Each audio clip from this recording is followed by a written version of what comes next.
ഇന്നുണ്ടാക്കുന്നത് paneer butter മസാലയാണ്. മിക്ക ആൾക്കും ഇഷ്ടമുള്ള ഒരു കറിയാണ്. കുട്ടികൾക്കാണെങ്കിലും വലിയവർക്കാണെങ്കിലും ഒക്കെ ഇഷ്ടമുള്ള ഒരു കറിയാണ് പനീർ ബട്ടർ മസാല. ഇന്ന് ഞാൻ ഉണ്ടാക്കുന്നത് നല്ല പെർഫെക്റ്റ് റെസിപ്പിയാണ്. ഇതേപോലെ തന്നെ ഉണ്ടാക്കുകയാണെങ്കിൽ നമുക്ക് വീട്ടിലും റെസ്റ്റോറൻറ്റിൽ കിട്ടുന്ന അതേ ടേസ്റ്റിലുള്ള പനീർ ബട്ടർ മസാല ഉണ്ടാക്കാം. അപ്പോൾ നമുക്ക് നോക്കാം ഇതെങ്ങനെയാണ് ഉണ്ടാക്കുന്നതെന്ന്. നിങ്ങൾ കണ്ണൂർ കിച്ചൺ ഇനിയും സബ്സ്ക്രൈബ് ചെയ്തിട്ടില്ലെങ്കിൽ ഈ ചുവന്ന ബട്ടൺ ഒന്ന് പ്രസ് ചെയ്തിട്ട് സബ്സ്ക്രൈബ് ചെയ്യൂ. എന്നിട്ട് അതിൻ്റെ അടുത്ത് കാണുന്ന ഈ ബെൽ ബട്ടൺ കൂടി ഒന്ന് പ്രസ് ചെയ്യൂ. അപ്പോൾ ഞാനിടുന്ന വീഡിയോസൊക്കെ നിങ്ങൾക്ക് പെട്ടെന്ന് കിട്ടുന്നതായിരിക്കും. ഇതിനു വേണ്ടി ഞാനിവിടെ എടുത്തിരിക്കുന്നത് 200 ഗ്രാം പനീറാണ്. അപ്പോൾ ഇത് ഫ്രീസറിൽ വെച്ച പനീർ ആയതുകൊണ്ട് ഞാൻ വെള്ളത്തിലിട്ട് വെച്ചിരിക്കുകയാണ്. നമ്മൾ കറി ഉണ്ടാക്കുന്നതിൻ്റെ ഒരു അരമണിക്കൂർ മുന്നെങ്കിലും ഇതുപോലെ വെള്ളത്തിലിട്ട് വെച്ചിട്ട് പനീർ നല്ല സോഫ്റ്റാക്കി എടുക്കണം. അല്ലെങ്കിൽ നമ്മൾ കറിയിൽ തണുപ്പോട് കൂടിയിട്ട് ഇട്ട് കഴിഞ്ഞാൽ നമുക്ക് നല്ല സോഫ്റ്റായിട്ട് പനീർ കിട്ടില്ല, ഒരു മരവിച്ചതുപോലെ ഉണ്ടാവും. അപ്പോൾ ഒരു കുറഞ്ഞത് അരമണിക്കൂറെങ്കിലും വെള്ളത്തിലിട്ട് വെച്ചിട്ട് പനീറിൻ്റെ തണുപ്പ് നല്ലോണം കളഞ്ഞിട്ട് എടുക്കുക. കറി ഉണ്ടാക്കാൻ വേണ്ടി ഒരു പാത്രം അടുപ്പത്ത് വെച്ച് ചൂടാകുമ്പോൾ 1 ടേബിൾ സ്പൂൺ ഓയിൽ ഒഴിച്ചു കൊടുക്കാം. ഇതിലേക്ക് ഒരു സവാള കട്ട് ചെയ്തത് ചേർത്ത് കൊടുക്കാം. സവാള ഞാൻ വലിയ കഷ്ണങ്ങളായിട്ടാണ് കട്ട് ചെയ്തിരിക്കുന്നത്. നമുക്ക് ലാസ്റ്റ് അരച്ചെടുക്കാൻ വേണ്ടിയിട്ടുള്ളതായതുകൊണ്ട് നേരിയതായിട്ടൊന്നും അരിയേണ്ട ആവശ്യമില്ല. ഞാൻ ക്യൂബ്സ് ആയിട്ടാണ് കട്ട് ചെയ്തിട്ടുള്ളത്.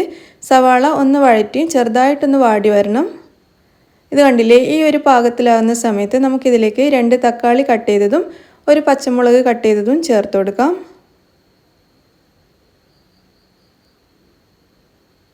ഇനി ഇതിലേക്ക് 2 ഉണക്കമുളക് ചേർത്ത് കൊടുക്കാം. 1/2 ടീസ്പൂൺ ഇഞ്ചി വെളുത്തുള്ളി പേസ്റ്റും കൂടി ചേർക്കാം. ഒരു 1/4 ടീസ്പൂൺ മുതൽ 1/2 ടീസ്പൂൺ വരെ ഗരം മസാല പൊടി ചേർക്കാം. എന്നിട്ട് നന്നായിട്ട് ഇതെല്ലാം കൂടി മിക്സ് ചെയ്യാം. നന്നായിട്ട് മിക്സ് ചെയ്തതിന് ശേഷം ഇതിലേക്ക് 12 കശുവണ്ടി ഞാൻ ചേർക്കുന്നുണ്ട്. കശുവണ്ടിയും കൂടി ചേർത്തിട്ട് വീണ്ടും ഒന്ന് മിക്സ് ചെയ്തെടുക്കാം. ഒന്ന് മിക്സ് ചെയ്തെടുത്താൽ മാത്രം മതി. അതിനുശേഷം നമുക്കിതിവിടെ അടച്ചു വെക്കാം.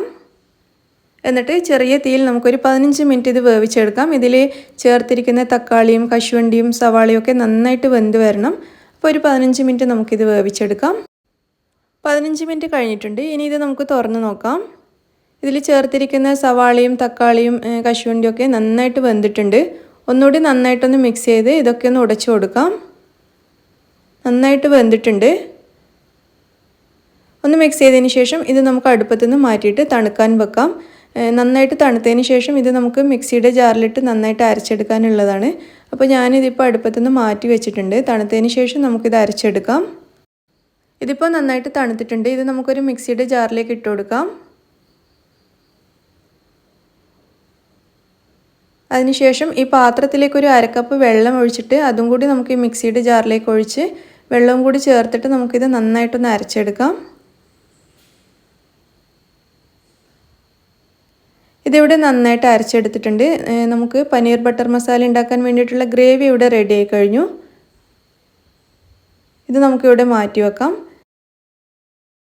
ഇനി വീണ്ടും ഒരു പാൻ അടുപ്പത്ത് വെച്ച് നന്നായിട്ടൊന്ന് ചൂടാക്കിയെടുക്കുക. അതിനുശേഷം അതിലേക്ക് 2 ടേബിൾ സ്പൂൺ ബട്ടർ ചേർക്കാം. ബട്ടർ നന്നായിട്ടൊന്ന് മെൽറ്റായി വരണം. ബട്ടർ നന്നായിട്ട് മെൽറ്റായി കഴിയുമ്പോൾ 1/2 ടീസ്പൂൺ ഇഞ്ചി വെളുത്തുള്ളി പേസ്റ്റ് ചേർത്തിട്ട് ഒന്ന് വഴറ്റിയെടുക്കുക. ഇഞ്ചി വെളുത്തുള്ളി പേസ്റ്റ് ഈ ബട്ടറിൽ കിടന്ന് നന്നായിട്ടൊന്ന് വഴറ്റി നല്ലൊരു മണം വരണം. ആ സമയത്ത് നമുക്കിതിലേക്ക് 1 ടീസ്പൂൺ മുളക് പൊടി ചേർത്തിട്ട് നന്നായിട്ട് വഴറ്റിയെടുക്കാം. മുളക് പൊടി ചേർത്ത് ഒരു 1/2 മിനിറ്റ് വരെ നന്നായിട്ട് വഴറ്റിയതിന് ശേഷം നമ്മൾ റെഡിയാക്കി വെച്ച ഗ്രേവി ഇതിലേക്ക് ചേർക്കാം. എന്നിട്ട് നന്നായിട്ടൊന്ന് മിക്സ് ചെയ്തെടുക്കാം.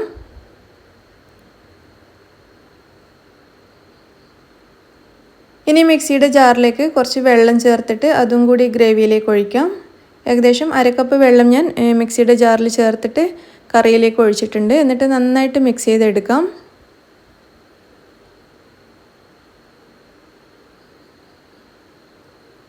ഈ ഗ്രേവി ഇവിടെ ചെറുതായിട്ട് തിളച്ച് തുടങ്ങിയിട്ടുണ്ട്. ഈ സമയത്ത് നമുക്കിതിലേക്ക് പനീർ ചേർത്ത് കൊടുക്കാം.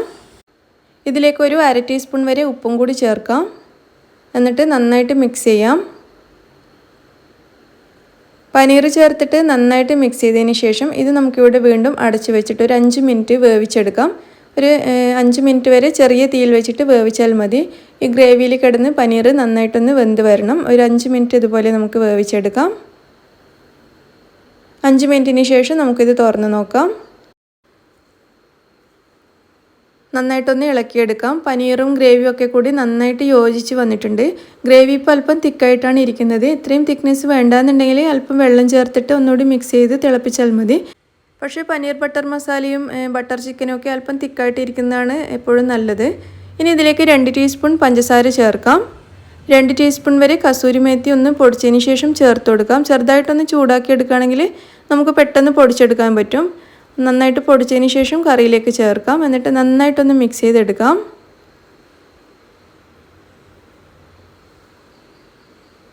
നന്നായിട്ട് മിക്സ് ചെയ്തെടുത്തിട്ടുണ്ട്. ഇനി നമുക്കിതിലേക്ക് ക്രീം ചേർത്ത് കൊടുക്കാം. ഞാനിവിടെ അമൂലിൻ്റെ ഫ്രഷ് ക്രീമാണ് ചേർക്കുന്നത്. മധുരമില്ലാത്ത വിപ്പിംഗ് ക്രീം ഉണ്ടെങ്കിൽ അത് ചേർക്കാം. അതല്ലെങ്കിൽ തിക്ക് ക്രീമോ അല്ലെങ്കിൽ സാധാരണ നെസ്ലെ ക്രീമോ ഒക്കെ ചേർക്കാം. ഫ്രഷ് ക്രീം തന്നെ വേണമെന്ന് നിർബന്ധമൊന്നുമില്ല. പക്ഷേ ഫ്രഷ് ക്രീം കിട്ടുകയാണെങ്കിൽ അത് തന്നെ ചേർക്കുക. എന്നിട്ട് നന്നായിട്ട് മിക്സ് ചെയ്തെടുക്കാം. ഞാനിവിടെ 3 ടേബിൾ സ്പൂൺ ഫ്രഷ് ക്രീമാണ് ചേർത്തിരിക്കുന്നത്. ഇനിയിപ്പോൾ ക്രീം കയ്യിലില്ലെങ്കിൽ കുഴപ്പമൊന്നുമില്ല കേട്ടോ. ഒരു 3-4 ടേബിൾ സ്പൂൺ വരെ പശുവിൻ പാല് വീട്ടിലുണ്ടെങ്കിൽ അത് ചേർത്ത് കൊടുത്താൽ മതി. കാരണം നമ്മളിതിൽ കശുവണ്ടിയൊക്കെ ചേർത്തതുകൊണ്ട് നല്ല റിച്ച് ആയിട്ടുള്ളൊരു ഗ്രേവിയാണ്. അപ്പോൾ ക്രീം ഇല്ലെങ്കിലും കുഴപ്പമൊന്നുമില്ല. ക്രീമിന് പകരം കുറച്ച് പശുവിൻ പാല് ചേർത്തിട്ട് നന്നായിട്ട് മിക്സ് ചെയ്തെടുത്താൽ മതി. അപ്പോൾ നമ്മുടെ പനീർ ബട്ടർ മസാല ഇവിടെ റെഡി ആയിട്ടുണ്ട്. ക്രീമും ചേർത്ത് മിക്സ് ചെയ്ത് കഴിഞ്ഞാൽ പിന്നെ നമുക്കിത് അടുപ്പത്തുനിന്ന് മാറ്റാം.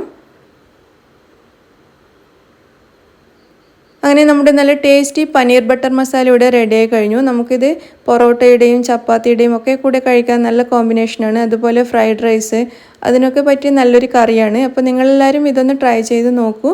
നിങ്ങൾക്ക് ഇഷ്ടമാണെങ്കിൽ ലൈക്ക് ചെയ്യാനും ഷെയർ ചെയ്യാനും മറക്കരുത്. നിങ്ങളുടെ അഭിപ്രായങ്ങൾ അറിയിക്കുക. നിങ്ങൾ എൻ്റെ ചാനൽ ഇതുവരെയും സബ്സ്ക്രൈബ് ചെയ്തിട്ടില്ലെങ്കിൽ പ്ലീസ് സബ്സ്ക്രൈബ് ചെയ്യാൻ മറക്കരുത്. താങ്ക്